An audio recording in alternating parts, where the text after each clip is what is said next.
Buenas tardes, bienvenidos a una nueva emisión del proyecto Maíz Rojo, perteneciente a la tercera temporada, que vamos a tratar aquí, pues prácticamente algunos hechos políticos, sociales del último periodo del siglo XX y de principios del siglo XXI, hasta donde llevamos, ¿no?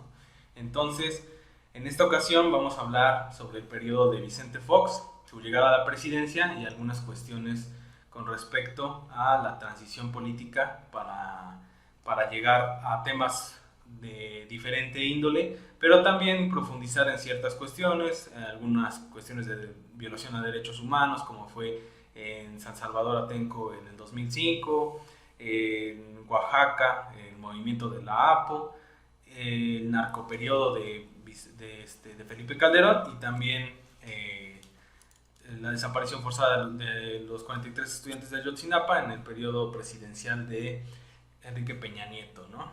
Entonces prácticamente abordaremos esta gran temporalidad, que serían 3 sexenios, y nos profundizaremos en temas políticos de este aspecto. Bien, primeramente, antes que nada, pues está conmigo Memo, y vamos a abordar este tema, ¿no? Lo primero que tendríamos que hablar o abordar sería prácticamente el periodo de Zedillo y la debacle del partido que estuvo en el poder por casi 71 años, que sería el Partido Revolucionario Institucional, y pues su debacle se debió a diversos factores, ¿no? Entre ellos, pues las crisis económicas, violaciones a derechos humanos y otras cuestiones más. Primeramente abordaremos el tema económico, para posteriormente pasar a las cuestiones de violación a derechos humanos durante el periodo de Zedillo. Bien, yo iniciaré. Primeramente, como ya veníamos platicando Memo y yo hace un rato y hace unos días, primeramente el gobierno de Ernesto Zedillo, Ponce de León, no fue accidentado desde el principio, ¿no? Se debió primeramente a una candidatura apresurada, ya que fue asesinado en Lomas Taurinas. El candidato Luis Donaldo Colosio. Ajá, el candidato Luis Donaldo Colosio. El candidato Luis Donaldo Colosio fue asesinado en Lomas Taurinas, en Tijuana, ¿no? Él era el perfecto candidato, nada más que por lo que se sabe, pues hubo problemas ahí intrapartidistas que impidieron su llegada a la presidencia, ¿no? Realmente no se formulaba un proyecto diferente al del priismo tradicional. Muchos analistas han colocado a este candidato como una alternancia, un cambio muy impresionante, pero pues realmente se venía con la misma estructura corporativista que había caracterizado al PRI durante muchísimos años, ¿no? Bien, en ese sentido, la candidatura de Zedillo fue accidentada, ganó la presidencia, igual por lo mismo de que tenían un control absoluto de todo el sistema político, el partido, y desde el principio empezaron problemas, ¿no? Principalmente el primer problema que llegó para el gobierno de Zedillo, que ya se había establecido a finales del gobierno de Carlos Salinas de Gortari, pues sería lo del levantamiento zapatista, ¿no? En 1994, ¿no? Sí, claro, fue un problema tremendo, ¿no? Porque prácticamente para ese año de 94, pues ya se habían consumado, ¿no?, ciertos aspectos económicos de nuestro país que lo iban dirigiendo, ¿no?, aparentemente a un rumbo de modernidad. Recordemos que se habían ya hecho la firma del Tratado de Libre Comercio, ¿no? Y México se estaba volviendo competitivo, ¿no? Habían introducido ya durante el gobierno de Carlos Salinas de Gortari ciertas reformas, ciertos aspectos de libre mercado, ¿no?, que culminaron con la venta de varias empresas del Estado, ¿no?, prácticamente abaratadas a grupos empresariales, a hombres incluso que en la actualidad hoy forman parte de la Cuarta Transformación o que son amigos o aliados de la Cuarta Transformación, ¿no? Por solo mencionar dos nombres está Carlos Slim, ¿no?, al cual se le vendió Teléfonos de México, o Ricardo Salinas, al que se le vendió la televisora del Estado, ¿no?, hoy Televisión Azteca, ¿no? Sin embargo, bueno, en esa aparente simulación e imagen que se proyectaba al mundo, pues se viene abajo cuando el 1 de enero, ¿no?, grupos o comunidades indígenas se levantan en armas, ¿no? Esto es producto también de un largo proceso histórico que ya en algunas otras cápsulas del proyecto Maíz Rojo hemos ido pues comentando, ¿no? El EZLN pues es el producto de años de trabajo político de las Fuerzas de Liberación Nacional, ¿no? Que ven precisamente ese 1 de enero una forma de salir a la luz, ¿no? Pasaron de ser una organización clandestina, meramente guerrillera, a un ejército propiamente conformado, ¿no? Entonces, precisamente es por eso que suena tan chocante el hecho de que ya cuando se estaba anunciando toda esta serie de cambios, de reestructuraciones, ¿no? Y que México se catapultaba ya al primer mundo, pues el hecho de que el EZ levantara la mano y dijera, bueno, aquí estamos, ¿no? Hay todavía problemas severos de marginación, de pobreza, incluso de una falta de atención por parte del Estado, ¿no? A todas estas comunidades indígenas, pues lo que hizo que desde el primer momento, ya en el periodo sedicista, pues la situación se volviese tortuosa, ¿no? Principalmente por un aspecto concreto, ¿no? ¿Qué hacer con el problema de Chiapas? Era la pregunta concreta, ¿qué vamos a hacer? ¿Qué se tiene que hacer? ¿No? Si bien por un lado Salinas trata de mediar la situación a pesar de toda la represión que se llevó a cabo los días de la guerra, porque evidentemente hubo una guerra, de 10 o 12 días en Chiapas, Salinas trató de darle una salida política, ¿no? Enviando a Camacho a negociar con los zapatistas, ¿no? Y dejó de lado pues ciertas formas de actuar del Estado, ¿no? Que en los 60, 70 y principios de la década de los 80 pues había utilizado para combatir a los grupos insurgentes, guerrilleros, ¿no? Entonces se deja de lado esa estrategia para tratar de pasar a la mediación, ¿no? Al perdón por parte del Estado, ¿no? Incluso el propio Marcos, en algún documento, ensayo que logró salir a la luz, bueno, se cuestiona, ¿no? ¿De qué nos tienen que perdonar?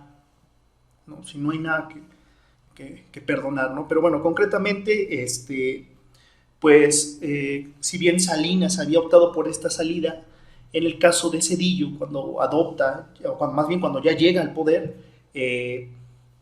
recurre inevitablemente a la salida contrainsurgente, ¿no? Y no digo inevitablemente porque se pudiera evitar, ¿no? En ese sentido, el Estado ha actuado conforme a una serie de políticas que desde los 60, 70, como les veo comentando, ha ejecutado, ¿no? La desaparición forzada, la tortura, el asesinato selectivo. Entonces, Zedillo recurre nuevamente, ¿no? Pero ahora con una modalidad en la cual pues prácticamente va integrando a grupos contrainsurgentes provenientes de diversas comunidades que tenían rivalidades con el propio ZLN, ¿no? Y en ese sentido surgen organizaciones como los Chinchulines, Máscara Roja, ¿no? Que pues son formados por el ejército mexicano para combatir al EZLN y pues de por medio está precisamente las bases zapatistas, que son las más afectadas, ¿no? Las comunidades que comúnmente son golpeadas por estas organizaciones para amedrentarlos, ¿no?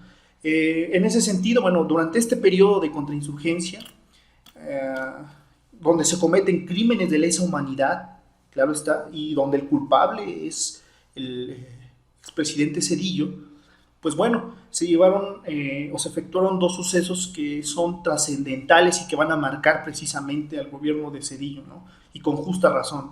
El primero es el caso de la matanza o la masacre de Aguas Blancas, ocurrida el 28 de junio de 1995, cuando la organización campesina de la Sierra Sur pues iba a un mitin a Toyac de Álvarez y bueno, en el camino, en el trayecto, los intercepta la Policía Judicial del Estado, ¿no?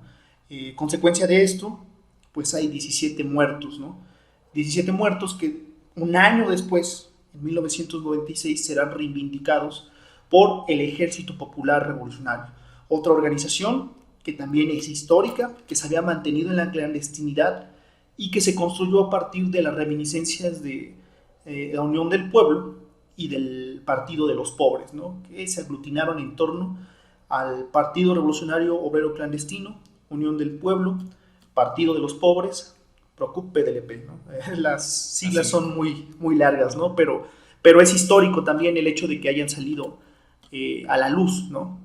Para tratar de reivindicar esto, pues a estos campesinos muertos, ¿no? Porque, bueno, incluso hasta los políticos de partido, como el propio Cuauhtémoc Cárdenas, comentaba que el EPR no era más que una pantomima, ¿no?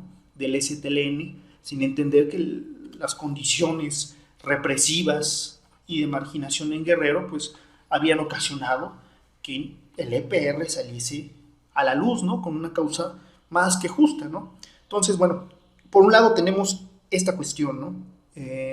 Por el otro lado, el 22 de diciembre del año 97, en una comunidad en Chiapas, conocida como Las Abejas, se llevó a cabo precisamente también otra masacre, la de Acteal, ¿no? Aquí, bueno, los responsables directamente son estos cuerpos o grupos paramilitares formados por el ejército mexicano, ¿no? Formados por las zonas militares, concretamente a cargo de Mario Renán Castillo, ¿no? Renán Castillo, un general de la vieja guardia, había sido formado en las escuelas norteamericanas de contrainsurgencia. Y él prácticamente se encargó de estructurar a los grupos paramilitares, ¿no? Incluso el canal 6 de Julio tiene un buen documental acerca de esto, ¿no? Donde se sabe por algunos testimonios que hasta el propio Renán Castillo participaba de las reuniones e invitaba a los refrescos. Entonces, creo que vamos entendiendo, ¿no? Cómo va actuando el Estado en ese sentido, ¿no? Si bien por un lado, como les comentaba, Salinas intentó apaciguar la situación, no porque lo quisiese, ¿no? Si hubiese dependido de él, hubiese aplastado al STLN, ¿no? Sino para no complicar las relaciones económicas con los Estados Unidos y Canadá, ¿no? Y por otro lado, bueno, Zedillo, que es un criminal de guerra, que pues echó a andar todo el aparato de Estado para aplastar al STLN y al EPR, ¿no? Aquí quisiera hacer un paréntesis porque, bueno, comúnmente vemos que hay un cierto tratamiento respecto al EZ y al EPR, no es lo mismo, ¿no? Ya algunas veces lo habíamos platicado Alan y yo, el tratamiento que se le da en los medios y en la política al EZ y al EPR, porque el EPR pues es prácticamente tachado como un grupo terrorista, ¿no? Mientras que al STLN se le concede la condición política de grupos insurgentes, ¿no? Como una facción beligerante. Hay que hacer un análisis de profundidad y en ese sentido, bueno, el ZLN obtuvo ese estatus de alguna forma por la manera en la que se movió, ¿no? A diferencia de otras organizaciones político-militares de la década de los 70, el EZ logró incursionar rápidamente en los medios de comunicación, ¿no? Principalmente en los extranjeros, que es donde se movía. Entonces, ya lo decíamos, ¿no? El gobierno de Zedillo está marcado principalmente por el abuso, ¿no? Contra los derechos humanos. Sí, precisamente en ese sentido, en ese contexto, podemos decir que el PRI se enfrentaba a una situación social prácticamente enardecida, a diferencia del periodo de los años 60 y 70, por ejemplo, donde muchos estudios han dicho que todavía había cierta estabilidad económica, aunque también había muchos pobres.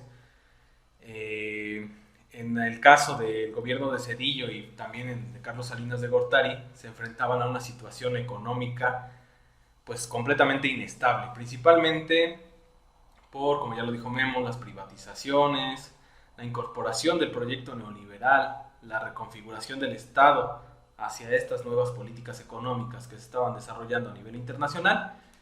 Y no fue fácil para el partido partido de Estado, que había ostentado el poder por muchos años, continuar con él, ¿no? Principalmente por crisis económicas muy importantes, ¿no?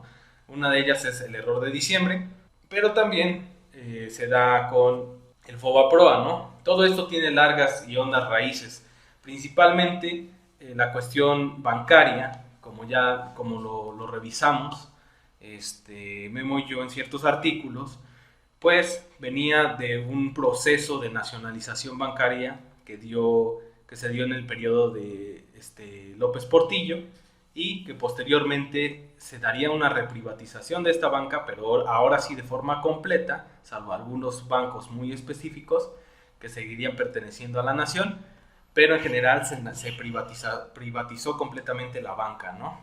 Posteriormente, lo señala Irma Heréndira en un texto que tiene, editado por la UNAM, que se daría en el periodo de Zedillo una privatización, nacionalización de la banca, donde los bancos privados serían rescatados con dinero público, dinero de la nación, y al mismo tiempo gozarían de ciertas prestaciones y de ciertos beneficios los bancos, ¿no?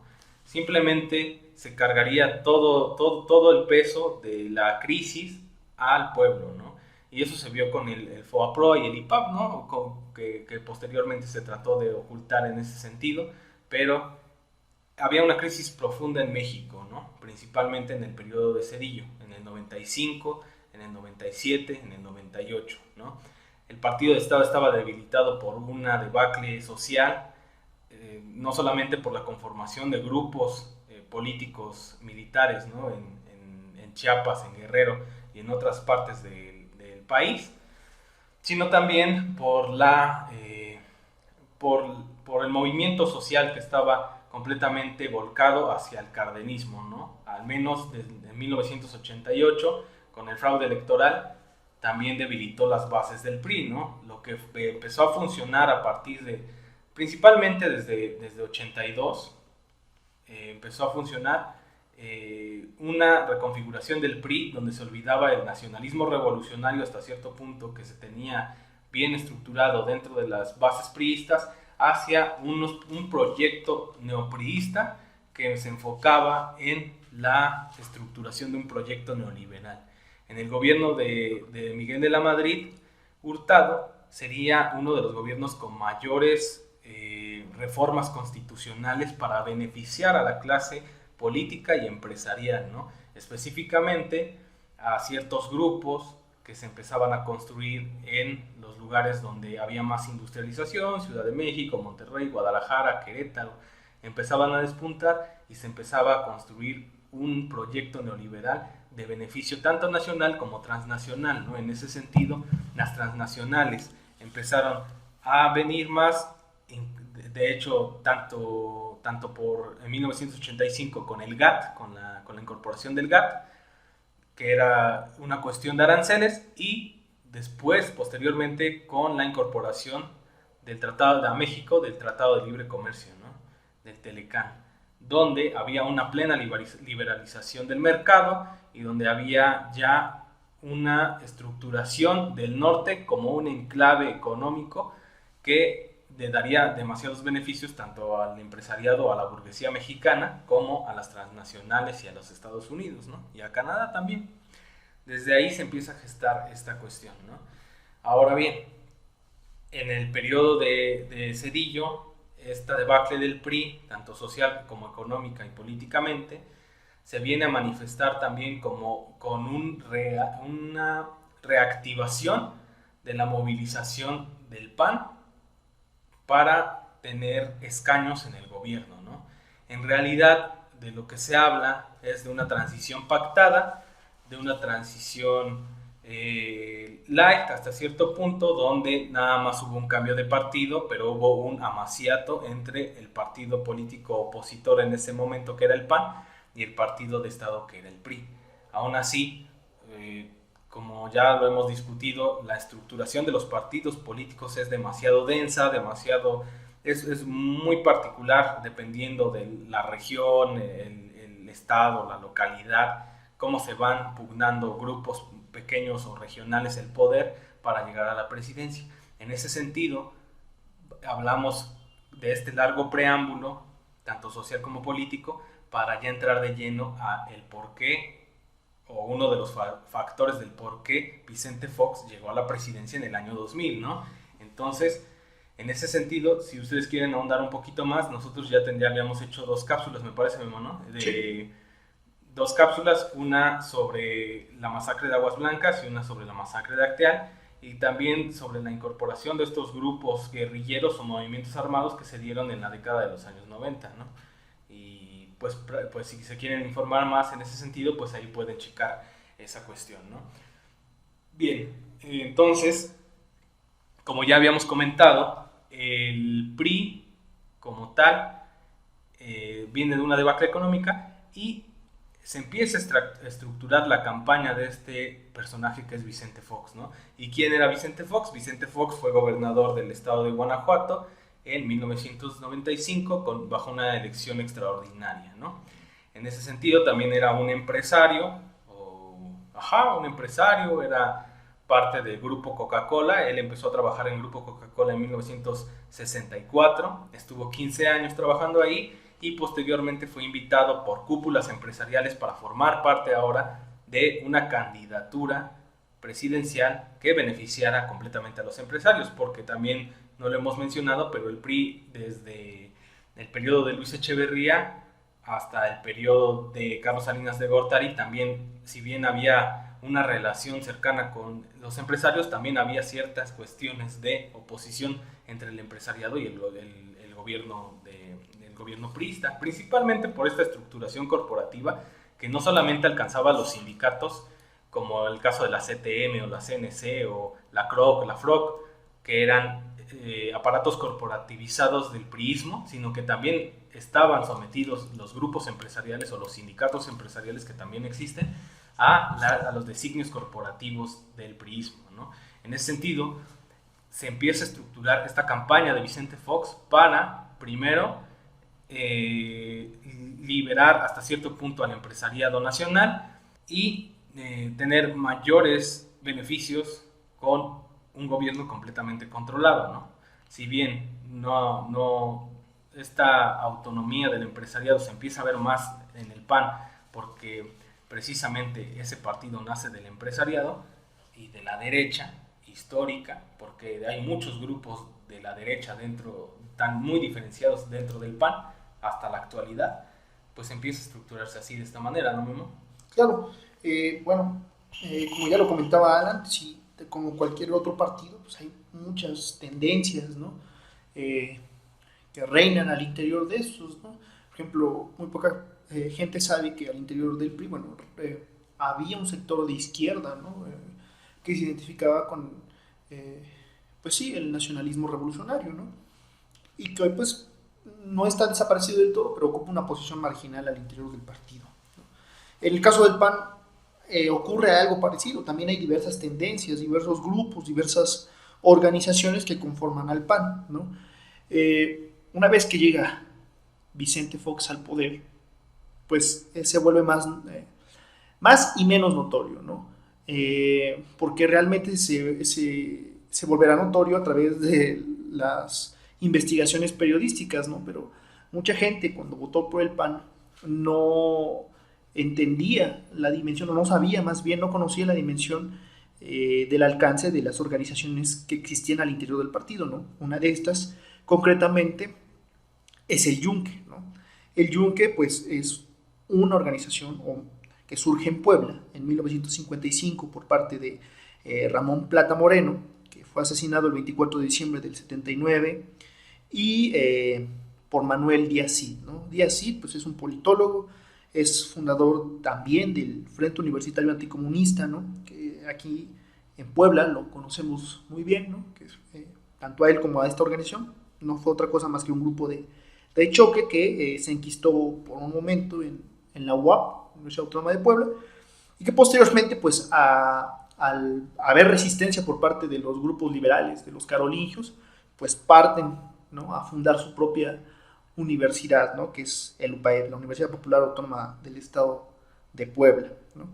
Esta organización, la Organización Nacional Yunque, utilizaba a varias otras organizaciones fachada, ¿no?, con las cuales cooptaban a jóvenes de diversas universidades, e incluso también de las iglesias, ¿no? Porque hay que decir que entre sus planteamientos, su pensamiento del yunque, pues reina, ¿no?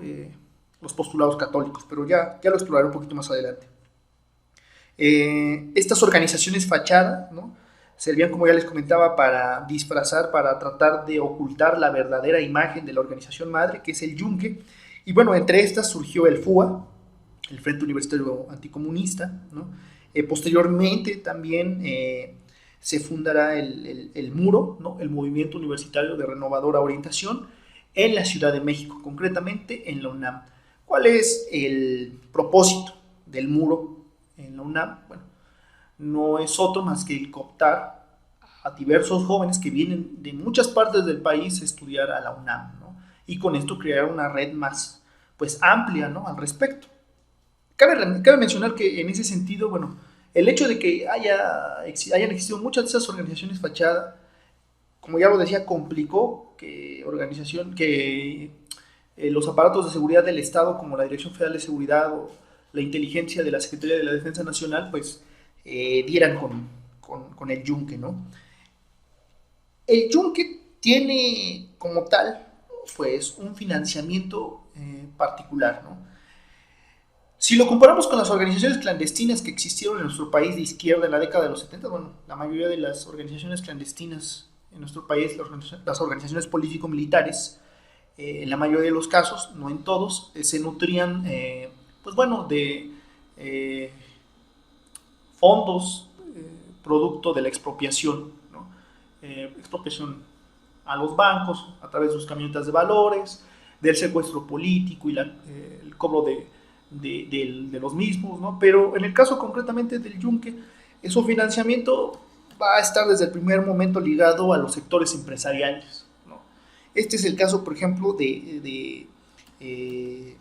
pues el dueño de Electra, ¿no? Ricardo Salinas Price, y padre de Ricardo Salinas Pliego, que sin empacho, pues bueno, él apoyó en la Organización Nacional Yunque, aunque cabe mencionar también que fue de manera indirecta, ¿no? Parece ser que él no sabía que estaba financiando al yunque, porque verdaderamente estaba apoyando al MURO, ¿no? Al Movimiento Universitario de Renovadora Orientación, a través de Agustín Navarro Vázquez, ¿no?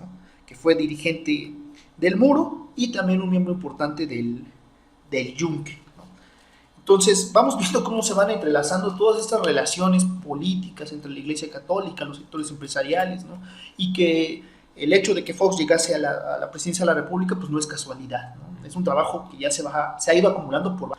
entre los planteamientos ideológicos del yunque, pues, como ya les decía, gira en torno, pues, al pensamiento cristiano, ¿no? Al nacionalismo, pero sobre todo al anticomunismo, ¿no? El cual, pues, en ese momento veían como un enemigo potencial. El yunque, recordemos, pues es una organización que surge al calor de la Guerra Fría, ¿no? Entonces veían en el comunismo, pues, a toda una conspiración, una conjura internacional judía, ¿no? Yo creo, más bien, que estaban ahí confundidos, ¿no? Porque, bueno, si bien Marx es de condición judía, bueno, Marx fue ateo, ¿no? No era propiamente judío, ¿no? Sin embargo, bueno, todas estas organizaciones, esta organización concretamente, que era muy reaccionaria, pues planteaba estos postulados ideológicos, ¿no? Concretamente hablando ya del yunque y su participación al interior del Partido Acción Nacional, que fue penetrando gradualmente, pues esta se llevó a cabo por varias décadas, tampoco fue o surgió de la noche a la mañana la relación yunque-PAN, ¿no? Fue un proceso que inició desde la década de los 60s, 70s, ¿no? Hasta los 80s, cuando ya tiene mayor poder y presencia al interior del partido, ¿no? Mientras sus militantes pues iban incorporándose en posiciones estratégicas al interior, ¿no? Del mismo. Cabe mencionar también que pues al principio el yunque no veía al PAN con buenos ojos, ¿no? Porque creía que era una organización pues igual ligada al marxismo, leninismo, o sea, por eso les planteo que el yunque pues era una organización efectivamente reaccionaria, ¿no? No hacían un buen análisis político. Entonces, bueno, si bien creía en esto, también pensaban que el PAN, a diferencia de los otros partidos, inclusive el PRI, pues era el menos peor, ¿no? En pocas palabras. Entonces, poco a poco van tomando estos militantes del Yunque posiciones al interior del partido, ¿no? Y van integrando también a otras organizaciones, o a muchas de sus organizaciones fachada, ¿no? Como, pues, por ejemplo, la organización Desarrollo Humano Integral y Acción Ciudadana, por sus siglas DIAC, la Asociación Nacional Cívica Femenina, ¿no? ANSIFEM, Provida, vamos, entre otras, ¿no? Incluso Provida en los últimos años ha estado muy activa, ¿no? Respecto al debate nacional acerca del aborto, ¿no? Entonces, nada más para que nos vayamos haciendo una idea de la dimensión política de esta organización, ¿no? Y de su papel al interior del PAN, ¿no?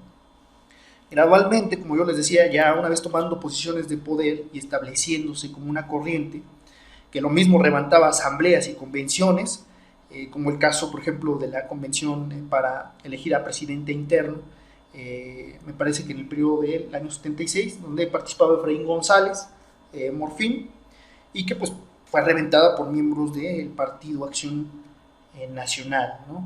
Perdón, por miembros del Partido Acción Nacional, que también al mismo tiempo eran miembros del Yunque, ¿no? También el Yunque, como les comentaba, bueno, proponía a gente afín a sus intereses, como el caso de Pablo Emilio Madero, ¿no? Que era un hombre también, pues sí, no bien militante del Yunque, sí era afín a las postulaciones del Yunque, ¿no? Cabe recordar también que muchos de sus integrantes, de los integrantes del Yunque, pues ocupaban posiciones en la Coparmex, en la Canacintra, en la Canigac, ¿no? O sea, no es casualidad que estén muy ligadas, ¿no?, estas organizaciones.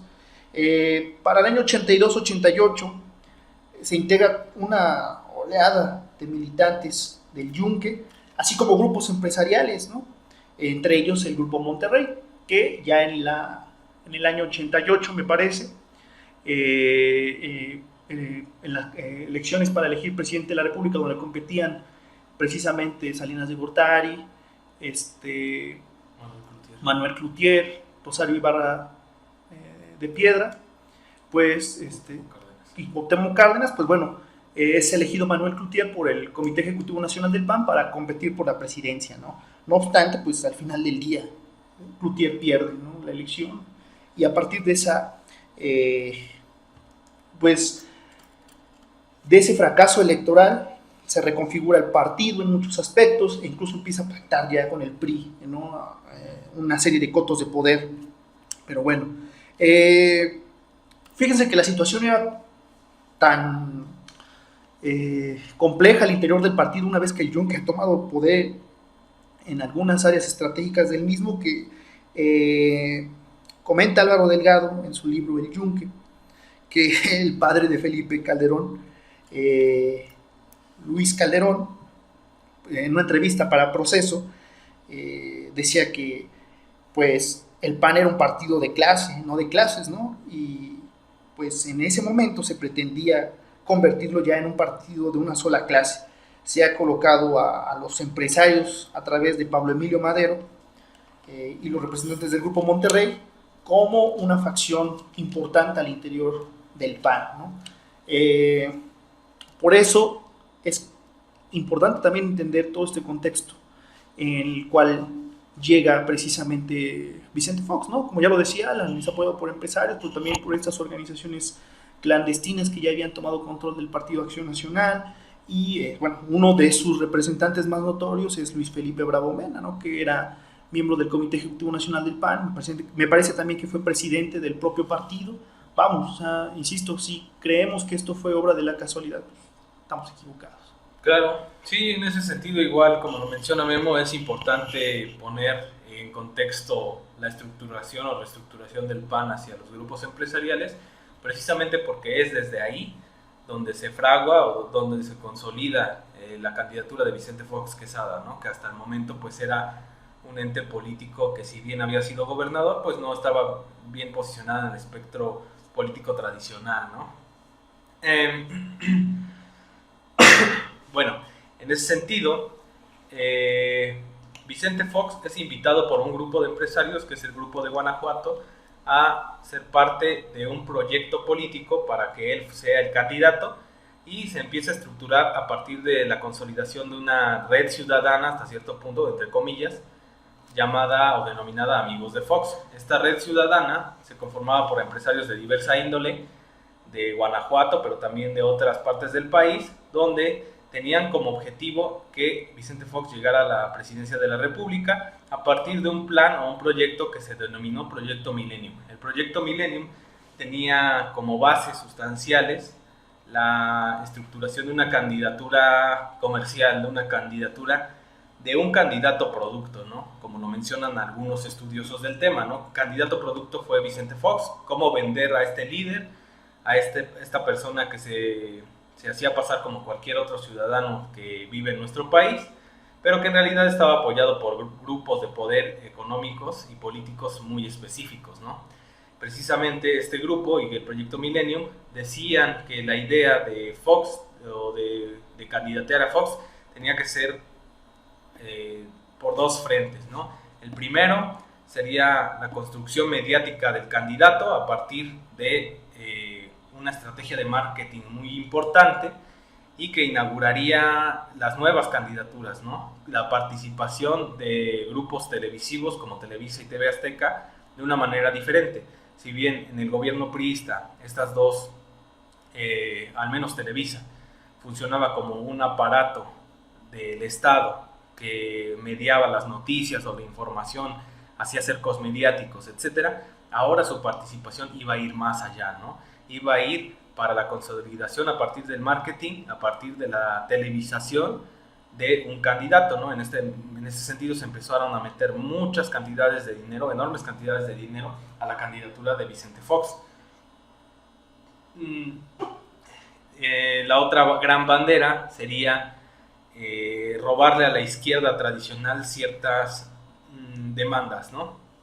Una de ellas, y la más conocida de Vicente Fox, sería que él resolvería el problema de Chiapas en 20 minutos, ¿no? Que era como no, nosotros vamos a resolver el problema en Chiapas en 20 minutos.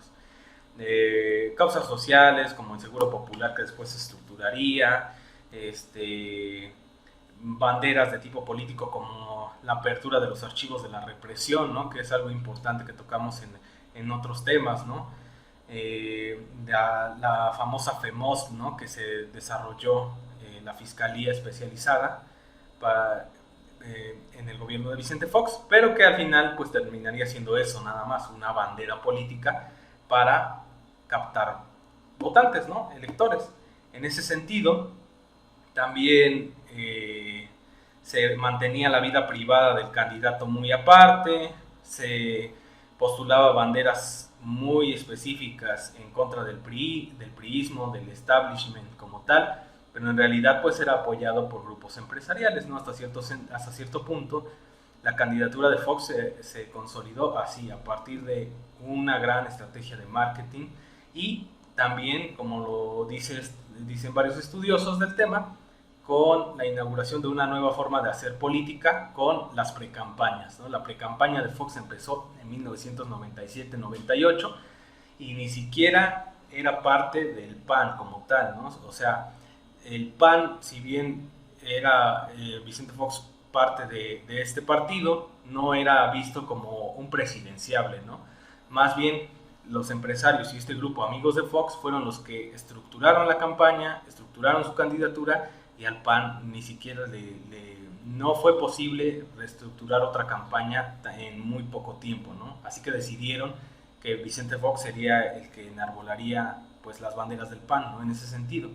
Entonces, estas nuevas formas de hacer política mellaron en el PRI precisamente porque estaban muy acostumbrados a la forma tradicional de hacer política, a la forma tradicional de tener, de basarse, o su brazo fuerte del PRI, que era el voto corporativo, ¿no?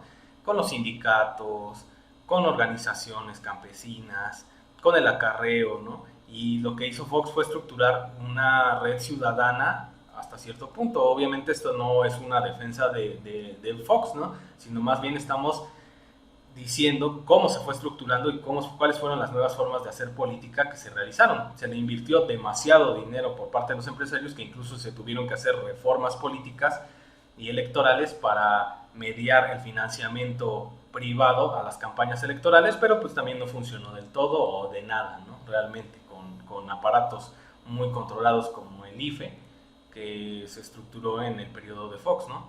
Entonces, en ese sentido, más o menos así se fue dando la consolidación de Fox, con un grupo de empresarios y también, como lo dice Memo, con un grupo político bien estructurado que tenía bases populares muy asentadas a través del catolicismo y del cristianismo, y que fueron los que le dieron el brazo fuerte también a Fox, ¿no? Igual, también recordemos que se dio un voto de castigo al PRI por toda la cuestión de el fraude del 88, y también debemos decirlo por una mala estrategia política y una dispersión, una separación de las fuerzas políticas de izquierda, especialmente Cuauhtémoc Cárdenas, que quedó en tercer lugar en esa elección, ¿no?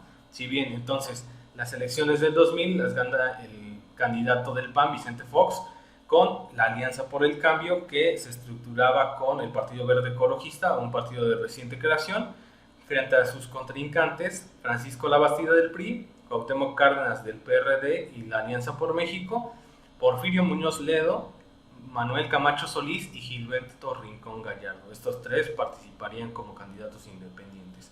La participación electoral de esta elección sería de 63.97% y Fox ganaría con un porcentaje del 42.52%. Se elegirían 128 senadores y 500 diputados, de los cuales 300 serían elegidos por vía directa y 200 plurinominal. En ese sentido, pues más que nada se fue estructurando la campaña de Fox y así llegaría al gane, ¿no? También debemos decir que para ese momento el PAN ya contaba o gobernaba otros estados de la República: Chihuahua, Querétaro, Guanajuato, Jalisco, Nuevo León y Baja California, y pretendía ganar Aguascalientes. Ya se estructuraba el PAN como una fuerza política opositora realmente, a diferencia de 88, y también ya había pactos políticos de transición entre el PRI y el PAN.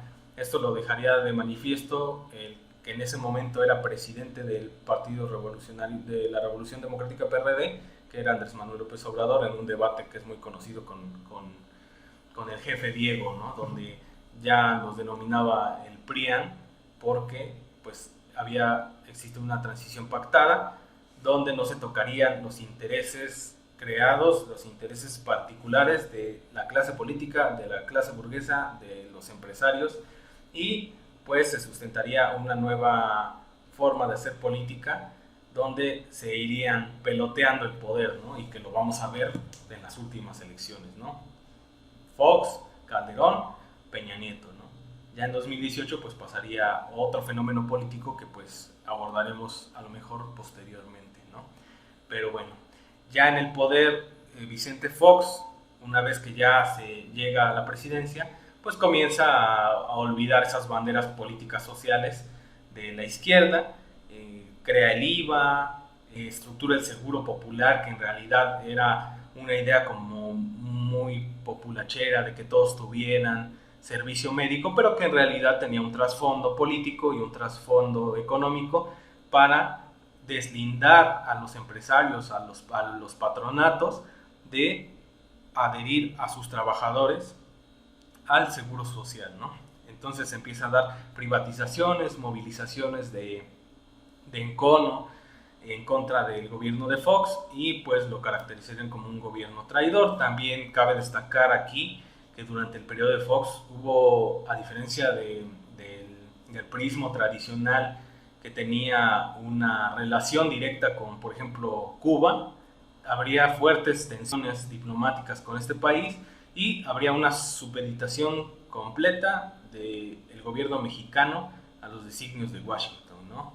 Bueno, en ese también hay un paréntesis muy, muy pequeño de esta cuestión patética de cómo Fox le dice a Fidel Castro que comes y te vas, ¿no? Entonces hubo tensiones políticas y en realidad se estructuró también desde este momento de Fox, uno de los personajes más dañinos para la vida política y social del país, que sería la figura de Genaro García Genaro García Luna, ¿no? Entonces, pues realmente fue un gobierno fallido, supeditado a ciertos intereses creados, y también, como lo comentaba Memo, se empieza a estructurar a través del gobierno de Fox la participación concreta de grupos conservadores, pero realmente conservadores, dentro del Estado y de la política. Uno de los casos más especiales es el secretario de Trabajo, que era Carlos Abascal, un yunquista de tradición, completamente católico, y pues eso sería pues más o menos como lo de mi parte, ¿no? Hasta el momento, sí. Hay luces y contrastes, ¿no? En el periodo de Fox. Bueno, también habría que echarle ojo a esas luces, ¿no? Como ya les decía, ya les comentaba Alan, pues de alguna forma, si bien se abren ciertos archivos, ¿no?, de las agencias de seguridad como la Dirección Federal de Seguridad o de la Sedena, para tratar de, pues, entender, ¿no?, qué fue lo que ocurrió en el periodo que, bueno, muchos estudiosos llaman de contrainsurgencia, que corre de la década de los 60 hasta los 80. Lo cierto es que fue una simulación, ¿no?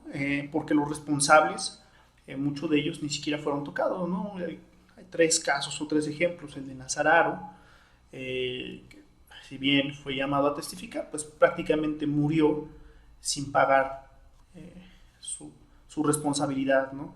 Está también el caso de Francisco Quiroz Hermosillo o el de Mario Arturo Acosta Chaparro, ¿no?, 2 generales del ejército que pues, participaron de torturas y asesinatos en el estado de Guerrero durante la campaña contrainsurgente, ¿no? Inclusive, pues, desgraciadamente estos sujetos, pues son los padres de una de las prácticas una de las prácticas de muerte más salvajes, ¿no?, que precisamente son los vuelos de la muerte, ¿no? Entonces, bueno, igual, por eso les digo, tiene sus luces y contrastes, y en el caso de las luces hay que verlas con una lupa, porque no todo fue luz, ¿no?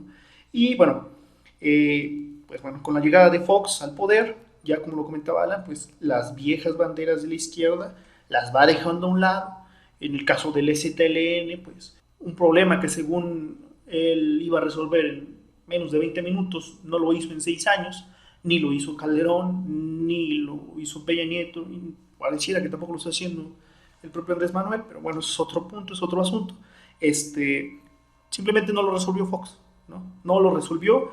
El STLN concretamente pedía que los acuerdos pudiesen entrar en la Carta Magna, ¿no?, y sin embargo lo único que recibieron fue un espaldarazo, ¿no?, porque en sesión del Congreso pues simplemente ninguno de estos acuerdos entraron, ¿no?, y se llevó a cabo una reforma política, una reforma que aparentemente beneficiaba a las comunidades indígenas, pero pues, sin tomar en cuenta pues estos acuerdos previos, ¿no?, que se habían ya firmado durante el gobierno de Zedillo, ¿no? Por eso les digo que en el caso de Fox es una simulación.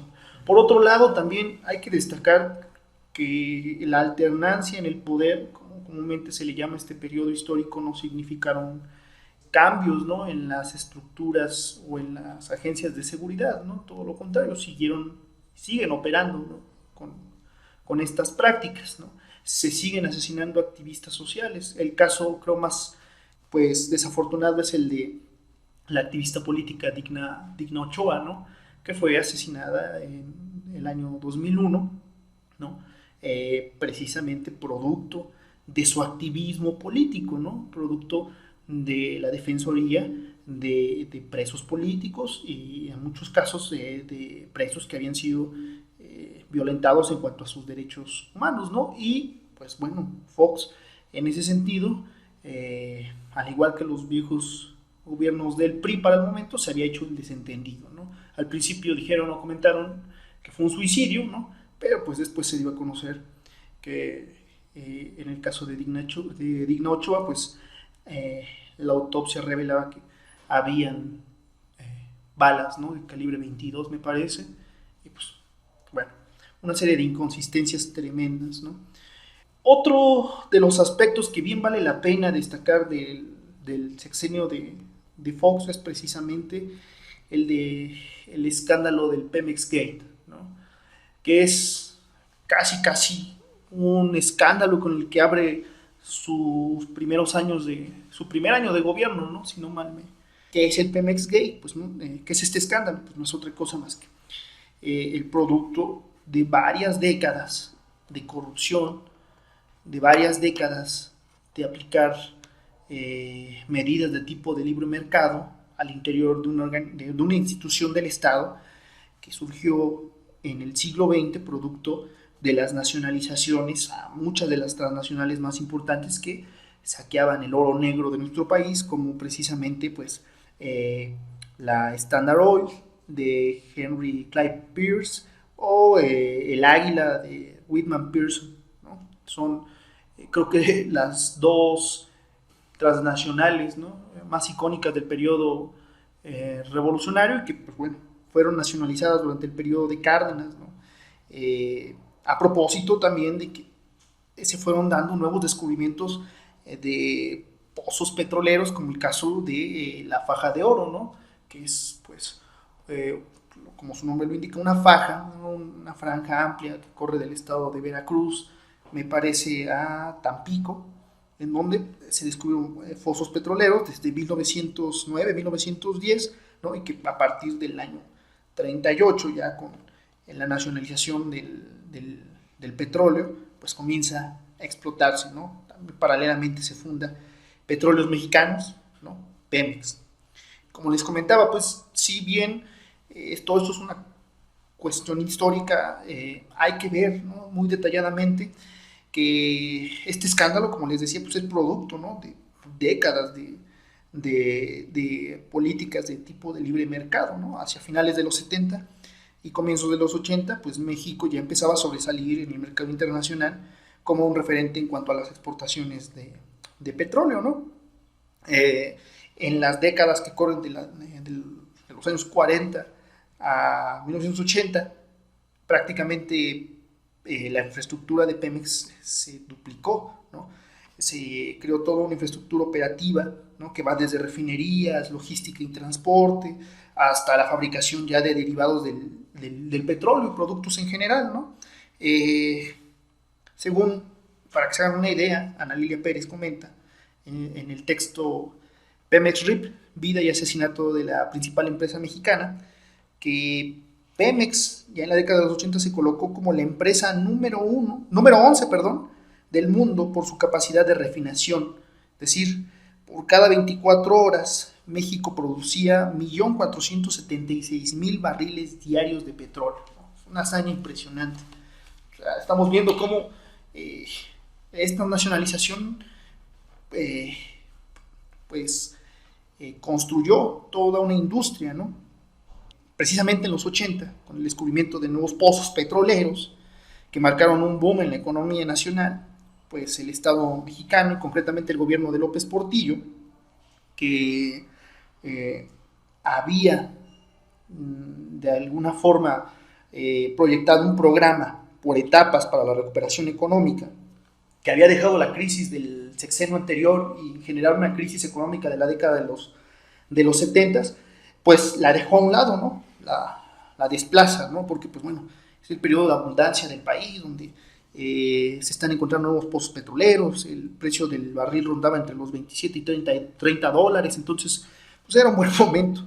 Sin embargo, con lo que no contaba el gobierno de López Portillo es que, pues prácticamente habría una nueva crisis y el precio del barril, el precio del crudo, que oscilaba, como les decía, ya entre los 27 y 30 dólares, pues para 1986 ya concretamente pues ya estaba a menos de 10 dólares, ¿no? Entonces, bueno, en ese sentido, si bien López Portillo entra a dirigir el país entre 76 y 82, bueno, pues la crisis se acentuará más en el siguiente periodo y el siguiente relevo seccional, que es el de Miguel de la Madrid, ¿no?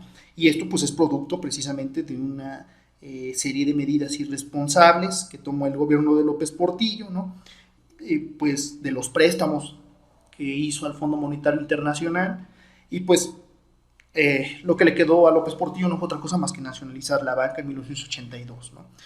Con el desmonte de la industria petrolera, que pues se llevará a cabo ya en las siguientes administraciones, concretamente en tres, en el sexenio de Miguel de la Madrid, que corre del año 82 al 88, en el de Carlos Salinas, que corre del 88 a 94, y en el de Ernesto Zedillo, que corre del 94 a 2000, pues darán paso a la destrucción de Pemex, al desmonte de una de las paraestatales más importantes, ¿no?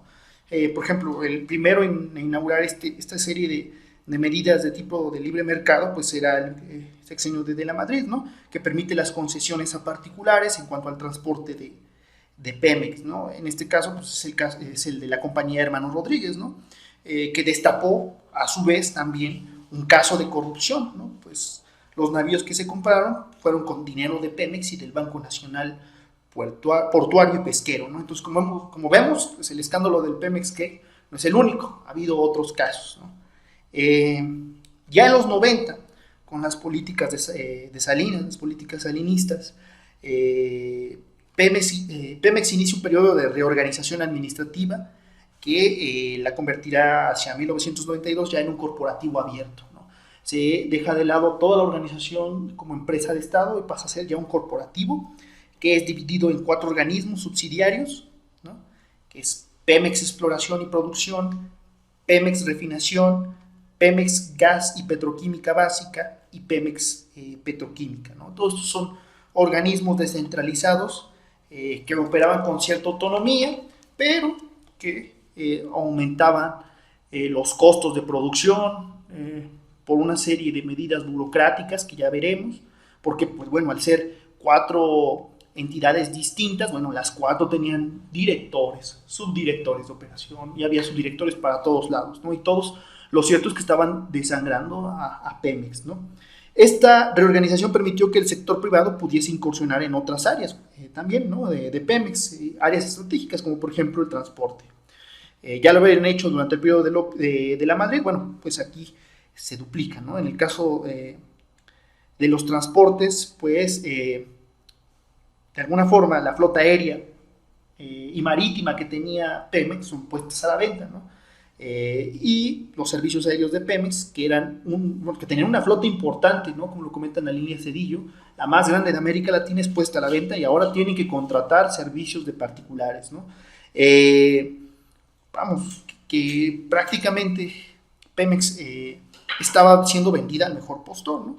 Y como les comentaba, ¿no? La burocracia también hizo lo suyo, porque para que se hagan una idea, al existir estas 4 entidades distintas, por poner un ejemplo, Pemex Petroquímicos tenía que comprarle materia a Pemex Producción, ¿no? Si en el pasado Pemex como paraestatal facilitaba a cada una de estas áreas la materia prima para la producción de gas, para la producción de productos derivados del petróleo, de químicos, bueno, ahora cada una de estas empresas tenía que comprarle a Pemex, ¿no? En pocas palabras, Pemex le compra a Pemex, ¿no? Entonces eso entorpeció mucho la producción de petróleo, entorpeció mucho también a muchas otras empresas que se habían creado décadas atrás, ¿no? Ya en el periodo sedillista se llevará a cabo el conocido Pemex Gate, ¿no? Que es de lo que vamos a hablar concretamente, pues estamos hablando ya del último año de gobierno del sedillismo, ¿no? Esto ocurre a finales del 99, los meses primeros del año 2000, ¿no? Cuando es designado como director de Pemex Rogelio Montemayor, que pues desvió recursos del sindicato de petroleros en contubernio con Romero de Champs para la campaña de Francisco Labastida, ¿no? Que fue candidato a la presidencia, como ya lo comentábamos, en el 2000, y que pues, prácticamente vio arruinada toda esta operación con el triunfo de Vicente Fox, ¿no? Ya en el poder.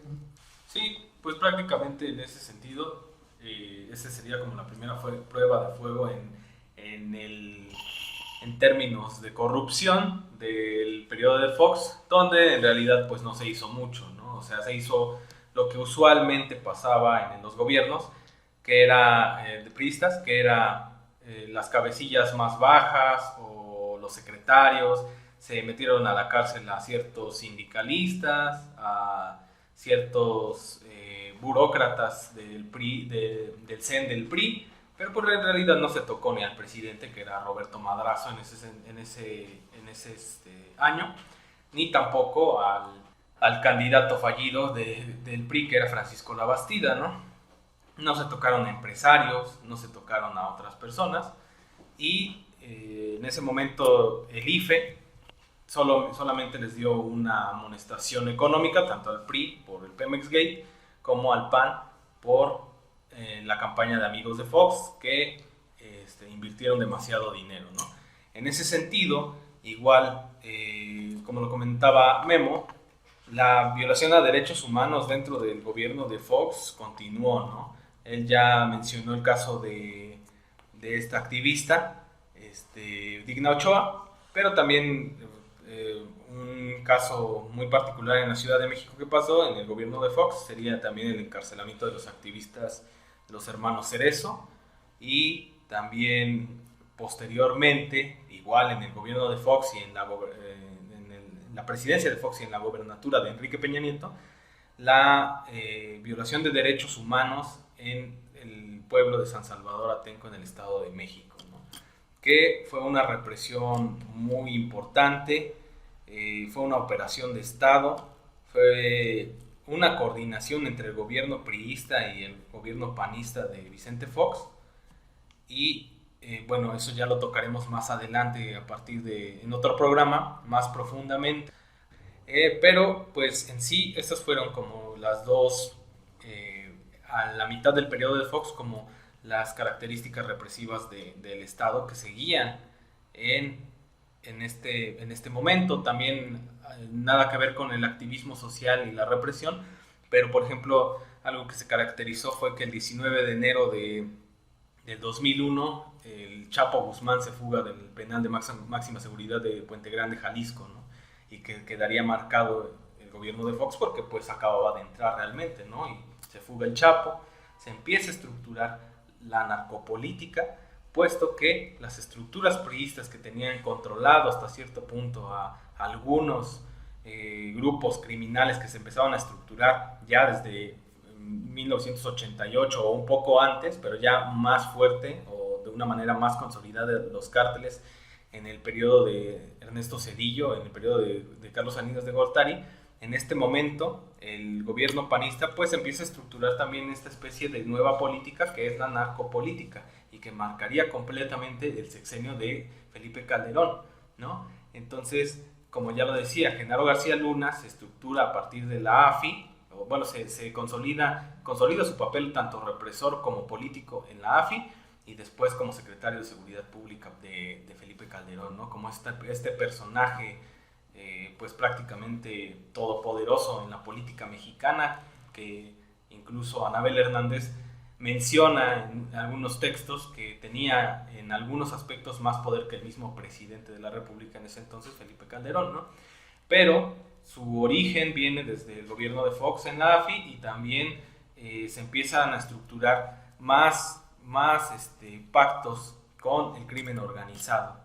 El cártel de Sinaloa, el cártel de Juárez, y también el surgimiento de los Zetas, ¿no? En ese periodo de Vicente Fox, como en ese sentido se va desarrollando este periodo violento de México, ¿no? Que viene desde el año 94 hasta 2012 y posteriormente en el gobierno de Peña Nieto también, pero que tiene un germen muy específico en estos 3 sexenios, ¿no? Que se vienen dando. Entonces, finalmente otra represión de carácter social que se da a finales del gobierno foxista y a principios del gobierno calderonista sería la incursión de la AFI y de la Policía Federal en Oaxaca, con el movimiento de los maestros de la APO. Y bueno, también eso lo tocaremos más profundamente en otro episodio, pero por el momento esos serían como las grandes represiones que surgieron o que se dieron en el periodo de Fox. Otra cuestión ya para finalizar este capítulo sería, por ejemplo, cómo la gente, el pueblo en sí, no se vio decepcionada tras el gobierno de Fox cuando se empezó a apoyar al candidato de la izquierda, centro izquierda, izquierda institucional, como quieran llamarle, que fue Andrés Manuel López Obrador, cuando en el periodo 2000-2005 sería regente de la Ciudad de México, y pues el gobierno de Fox claramente hizo un ataque directo a su candidatura. Se le desaforó a Andrés Manuel López Obrador, se le pretendía encarcelar, pero pues era demasiada la presión social que pues terminó por ser candidato a la presidencia, y con motivo de una mala gestión administrativa, política, económica de Fox, pues se le daría el visto bueno a Andrés Manuel, y pues solo se resolvería con un fraude electoral en 2006 para darle el gane a Felipe Calderón, ¿no? Entonces, en el tema económico también hubo una debacle, puesto que Fox en su candidatura decía que México iba a crecer 7% anual, pues creció al 1% anual desde el año 2000 hasta el 2006. Entonces fue realmente una debacle económica también para el país, procesos de privatización, represión social, represión política a Andrés Manuel López Obrador y a otros candidatos de la izquierda electoral, y pues más que nada esas serían como a grandes rasgos a grandes rasgos sería como las particularidades del gobierno foxista, pero algo que tocaremos más particularmente en el siguiente episodio, que es sobre Felipe Calderón, sería cómo se estructura desde este periodo del año 2000 y posteriormente hasta el 2012, cuando sale Calderón, es esta narcopolítica y la violencia criminal que se da en el país en este periodo. Yo quisiera agregar aquí un aspecto que se nos estaba escapando, y es el fenómeno político de la partidocracia. Porque al entrar en el escenario político el Partido Acción Nacional como el partido vencedor de las elecciones del año 2000, pues se viene abajo, ¿no?, toda la estructura política que manejaba el PRI, ¿no? Si bien el PRI había sido un partido hegemónico que controlaba en su mayoría, si no es que en su totalidad por varias décadas, ¿no?, las alcaldías municipales, los gobiernos estatales, las senadurías, las diputaciones. Bueno, pues con la llegada del PAN al poder se da también una fragmentación política a nivel nacional. El PRI ya no controla todo el país, ¿no? Ahora tiene a dos partidos antagónicos que están también luchando por llegar al poder, ¿no? En este caso es el PAN, que ya se había consolidado con la llegada de Vicente Fox, y el PRD, ¿no? Lo que hacen es simplemente repartirse los cotos de poder, ¿no? Algo que ya veíamos venir desde el año de 1988, ¿no? Gradualmente el Partido Revolucionario estaba entrando en una crisis severa, ¿no? Posterior a la llegada de Salinas al poder, bueno, a Cuauhtémoc Cárdenas se le reconoce como regente de la Ciudad de México, ¿no? Y es ahí donde empieza también un parteaguas importante, ¿no? Al final de esto, bueno, pues el PAN se queda con algunos gobiernos, ¿no?, en el Bajío, concretamente es en Guanajuato, con Fox, ¿no?, cuando este fue gobernador, pero ya en el año 2000, en el nuevo siglo, pues bueno, se ven más, son más marcados estas divisiones territoriales, estos cotos políticos, ¿no? El PRD se queda con la Ciudad de México, ¿no?, o en ese momento Distrito Federal, y Michoacán. Por otro lado, el PRI, bueno, todavía aún mantiene sus bastiones en Guerrero, en Oaxaca, ¿no? Y el PAN comienza a consolidarse ya en los estados del Bajío y norte del país. Entonces, este fenómeno político es también importante para entender cómo es que se va a desarrollar la política en la primera década del siglo XXI, ¿no? Y también, ¿por qué no explicar esta segunda década del mismo siglo, ¿no? Bueno, pues por mi parte ha sido todo. No sé si quisieras agregar algo. No, pues realmente nada más invitarlos a que sigan escuchando nuestro podcast, que será subido en las plataformas YouTube, Facebook y Spotify. Nos encuentran como Maíz Rojo.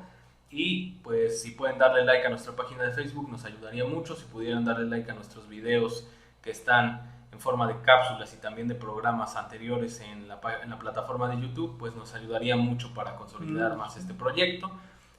También pueden escucharnos en Spotify.